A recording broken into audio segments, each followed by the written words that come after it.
welcome to Storyboard. I'm Shibani Gharat. Traditionally, Truecaller has always worked a lot better on Android, but that is set to change now. Truecaller has rewritten their iOS app from the ground up to be lighter, more efficient, while offering better spam, scam and business call identification compared to the original version of the app. So what took the company so many years to fix it? What will acquiring new Apple users post this update mean for the company? What are their big plans for their most prominent market, India?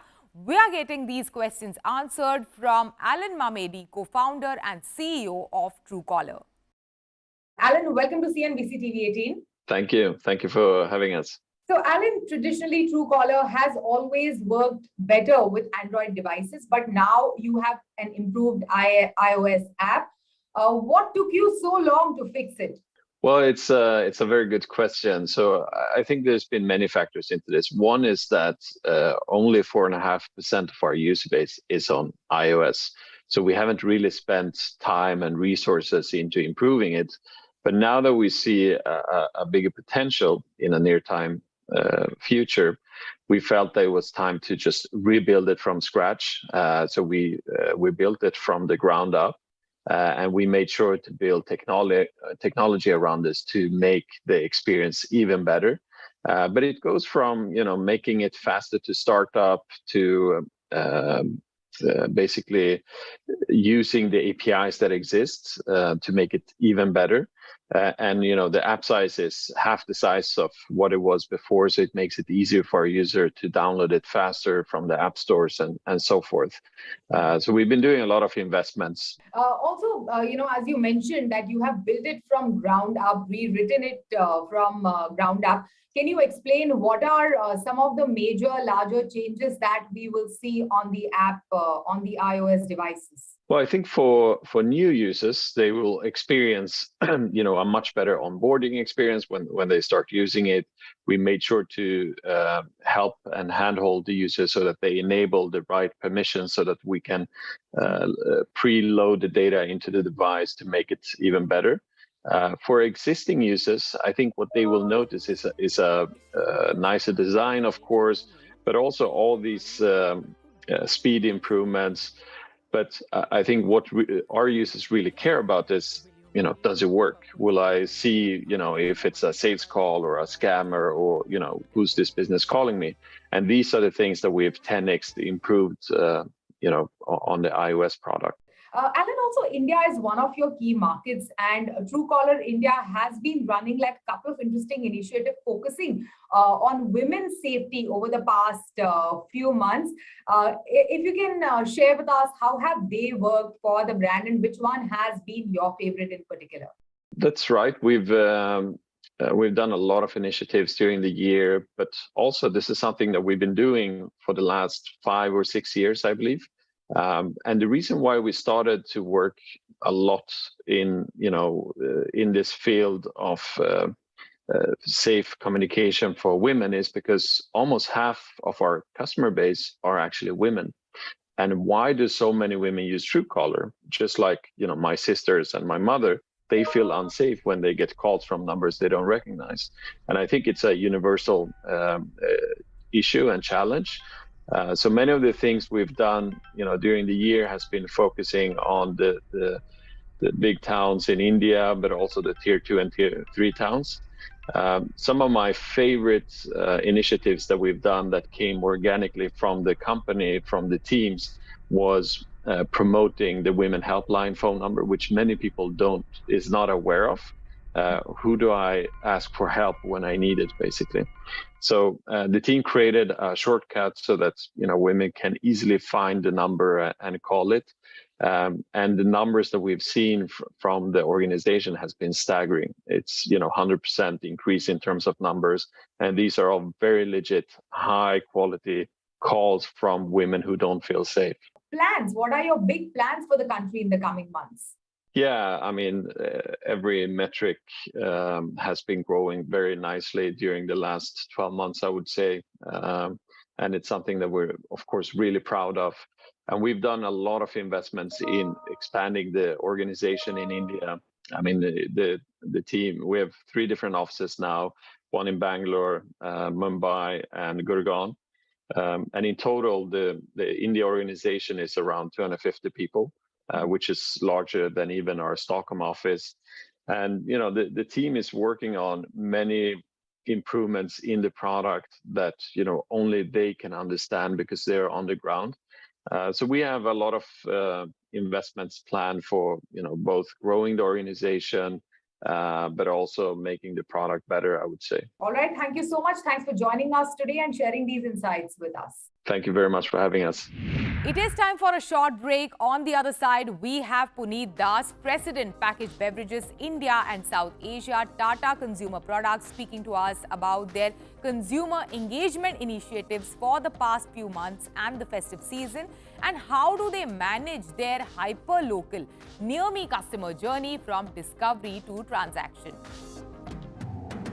Welcome back. Over the past few months, we have seen Tata Tea create several interesting consumer engagement initiatives, from the most recent Desh Ka Garv, the Independence Day campaign that featured 8 iconic moments and events from India's post-independence journey of 75 years, to the Holi party on Metaverse in the month of March. This brand of packaged tea has also adopted the hyper-local approach in its marketing to drive deeper penetration of its brands across regions. Today, we are catching up with Puneet Das, President, Packaged Beverages, India and South Asia, Tata Consumer Products, who is speaking to us about their consumer engagement initiatives for the past few months and the festive season, and how do they manage their hyper-local, near-me journey from discovery to transaction for their customers. Puneet, welcome to CNBC-TV18. Thank you, Shivani, for having me again. Puneet, from Desh Ka Garv to climate change to the Holi party on Metaverse, how do you come up with these campaigns and the consumer engagement initiatives for Tata Tea? I mean, thanks for the compliment. But I think, first of all, I think we are very deeply rooted in, our proposition, especially when it comes to Tata Tea and Tata Tea Premium, where we started this journey of hyper-local, activation. And that insight really came from the fact that, we give a product which cater to distinct preferences across regions. And hence, when we came from the product growth, we realized that when you marry it to the whole insight about how Indians love their food and beverages and their localized choices, the proposition of hyperlocal was born. And hence, since then, we have been basically trying to sort of give them these, bring out this hyperlocal activation across our marketing mix.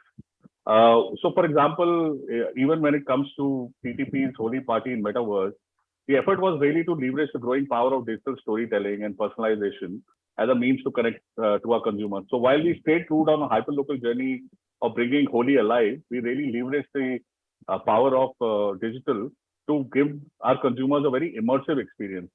So I think being true to the brand proposition and being relevant to what the need of the hour is what is helping us to come up with such initiatives. And our Independence Day initiative, the Desh Ka Garv campaign, was again came out of this insight, which was about how, during Independence Day, while, everyone was celebrating the 75 years of India's independence, we thought that what if we were able to, bring this alive and give consumers a chance to own some key moments and, events that have happened in the 75 years, which consumers can sort of relive those moments again, especially today's generation, and also get a chance to own them. So out of our, again, being very relevant to what the consumer sort of the occasion is, and being rooted in our brand proposition is helping us come up with such campaigns. Puneet, speaking of hyper-local, what are your plans for the festive season? Please throw in some insights on, the media mix and the upcoming consumer engagement initiatives in some of your key markets. So again, I think, as you rightly said, festive time is again a great time to engage with the consumers, and staying true to the hyperlocal insight. What we have done in the past is really celebrated festivals. Now, we have a very state-wise marketing mix approach. So it really depends on, what are our markets that we are focusing on, what's the kind of a festival that, people majorly celebrate over there. For example, in the past, we have done Durga Puja activation with Tata Tea Gold, where we have actually made out festive packs and celebrated Durga Puja through our pack design. and get people a chance to sort of celebrate the festive art on it. Similarly, in TN, we have done, we have celebrated in the past, on our pack, Chakra Gold. So I think the idea is to continue taking these initiatives forward. And this festive season also, we have some plans for that.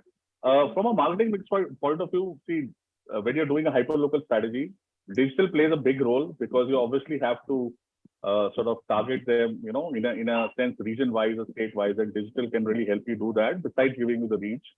What else? What also helps is print. I think the print and print used in impact, I think, plays a big role. Puneet, also, how do you manage this near-me customer journey from discovery to transaction when it comes to, all your work and marketing initiatives that are hyperlocal? Oh yeah, it's actually quite a process. I think first is, I think the trick is really to start early. For example, the earlier on you start, the more time you get to spend and immerse yourself in understanding the culture and the cost that you want to sort of get associated with. So what we have started doing is starting early. Second is we do use tools like social listening, etc., to sort of remain relevant of what consumer is saying of today. So, for example, the Jaguar campaign on climate change actually came out of that, because we felt in the last 6 months to a year or even 2 years, consumers have been actually talking after COVID.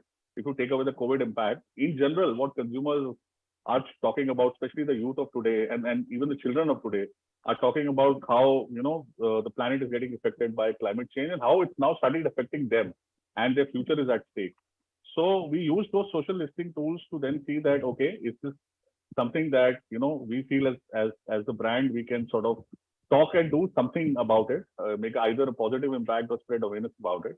And basis that, we basically start designing our marketing mix, which we again validate to consumers. And then we decide that what part of marketing mix needs to really be highlighted. What is the kind of opportunity that India presents for packaged beverages to grow in both premium and mass? See, I mean, tea, if you look at from one lens, branded tea is 90% sort of, or tea is 90% penetrated as a commodity, or especially when you look at packaged beverage lens point of view. Having said that, branded tea is just about 40-45. So there's a whole opportunity within the category. Also, I think almost 40% of the volumes comes from loose and local players, and I think there's an opportunity for players like Tata Tea to sort of give consumers a good choice at a reasonable price point, as well as cater to the premium and the sub premium and the super premium segment also. Because consumers in India, there is no one consumer today. There are, in a population of more than 1.3 billion, you get all segments of consumers. So there are consumers who are well traveled, who want to try new experiences. There are consumers who want variety. There are consumers who are seeking health in daily beverages like tea and coffee. So the idea is to really look at, identify these segments and cater to them. And I think premium and super premium segments have lots more to go as far as packaged beverage, especially as far as tea and coffee is concerned. We are seeing this trend a lot in coffee also, where coffee, most of the people, while it's 1/10 the size of the tea category, but consumers who are well traveled and who want these kind of, who have tasted some of these experiences outside the country, want the same experiences in their home, or who have tasted them in cafe, they want these kind of experiences at home. So we are also catering to those kind of consumers. And in fact, our recent launch cold coffee was actually just talks about that, which is a liquid decoction which you can basically make a great cup of cold coffee in the comfort of your home. So I think this segment is there. I think it's really about innovating and ensuring that we have the right products to cater to these segments. Puneet, also if you can share with us, what is the opportunity for coffee in a tea drinking nation such as ours? What is your focus in that direction? Yeah, so I think coffee is a big opportunity, mainly because I think there are two parts of coffee. One is the southern markets, where coffee is ingrained as a habit, and the idea is to sort of premiumize that end of the market and give consumers experience based on convenience, on the taste of coffee they love, but at the convenience of what you can do today. And that's why we are focusing a lot on instant coffee, a brand, Tata Coffee brand.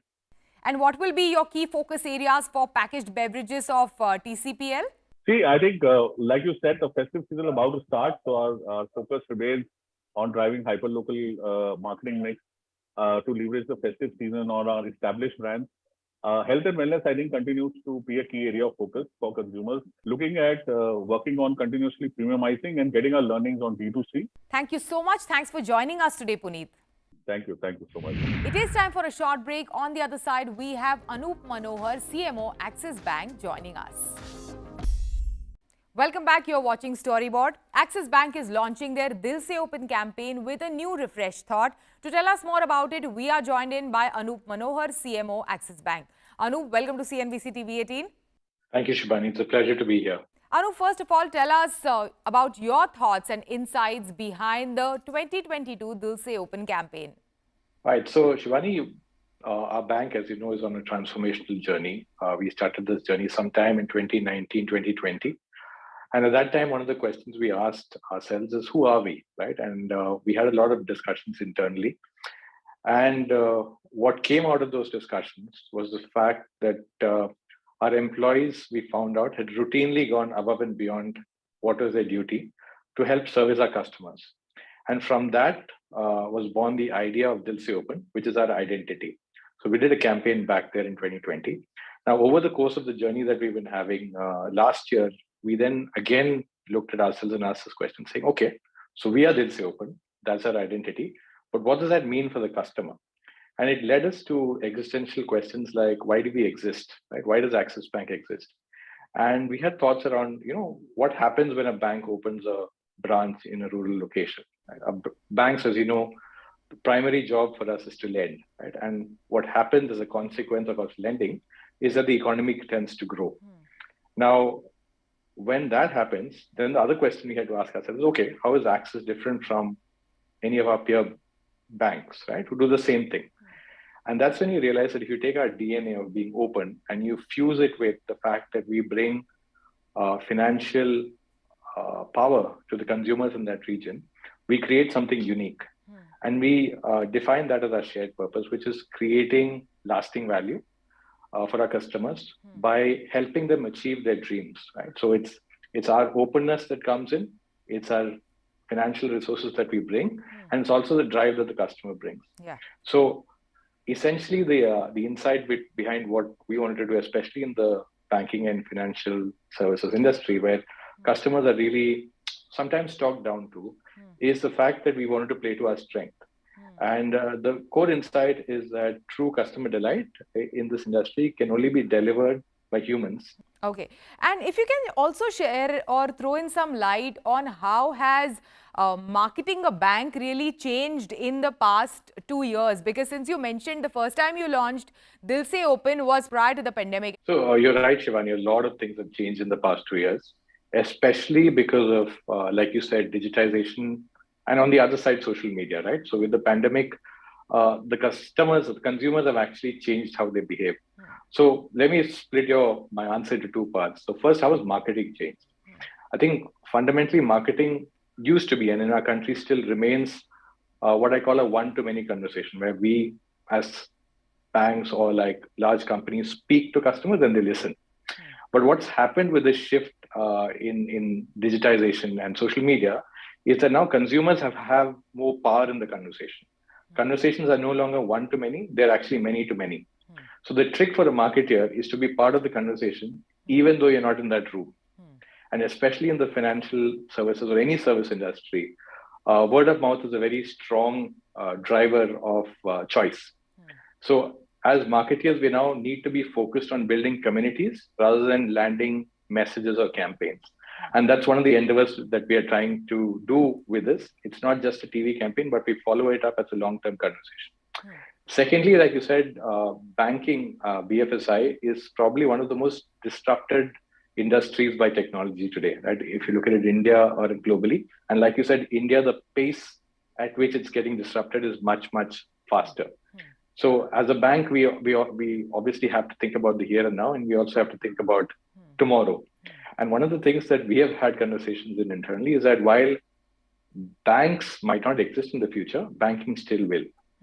And we need to start looking at who are our competitors in a very different light. So it's not just our pure banks, but it's also guys who are in the technology space. Even if you look at spends, before what BFSI used to spend, today fintech companies spend as much. So the amount of noise has gone up significantly. So as a marketeer in a bank, what I do have to do, or what all of us have to do in the bank, is to leverage the different touch points that we have. So we have to now think about, previously we would think about physical availability and mental availability. Physical being branches or ATMs, a call center.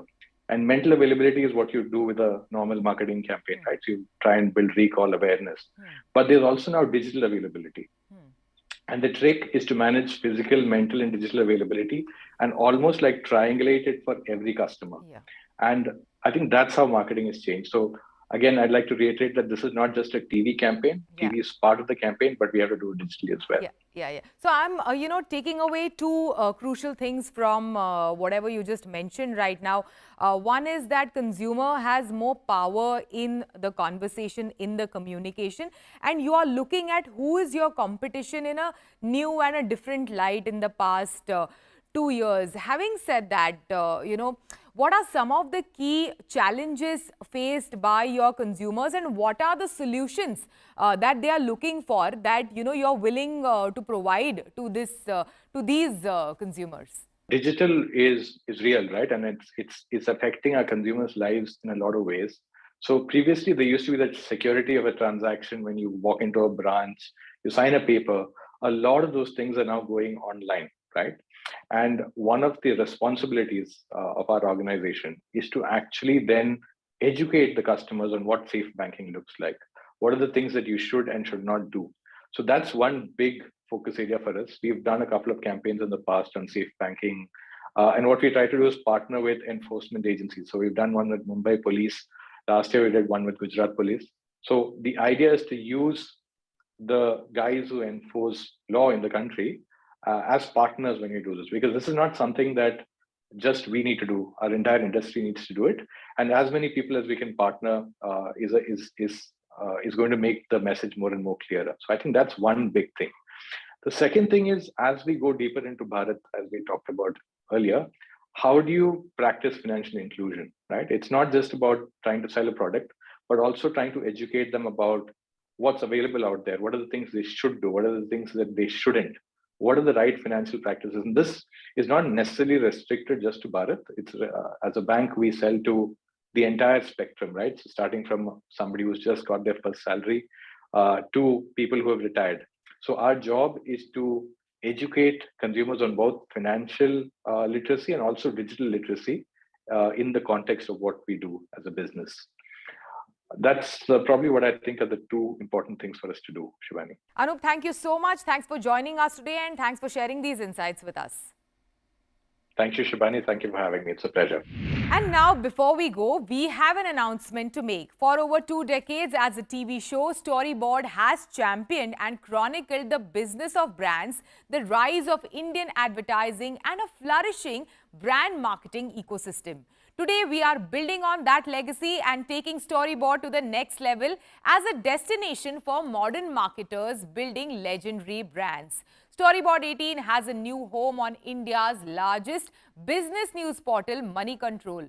To celebrate this moment, we embark on the next leg of our journey. We have kicked off a special community campaign. Whether it's art, copy, a meme, or even a video, pick your medium and become a part of Storyboard 18's community campaign, and the best ideas will be featured and profiled on our platforms Money Control, CNBC-TV18 and Forbes India. So do send in your entries today. With that, it's a wrap on Storyboard this week. You can catch all of our content on Facebook, Twitter and YouTube. Thanks for watching. We will be back same time next week. See you soon.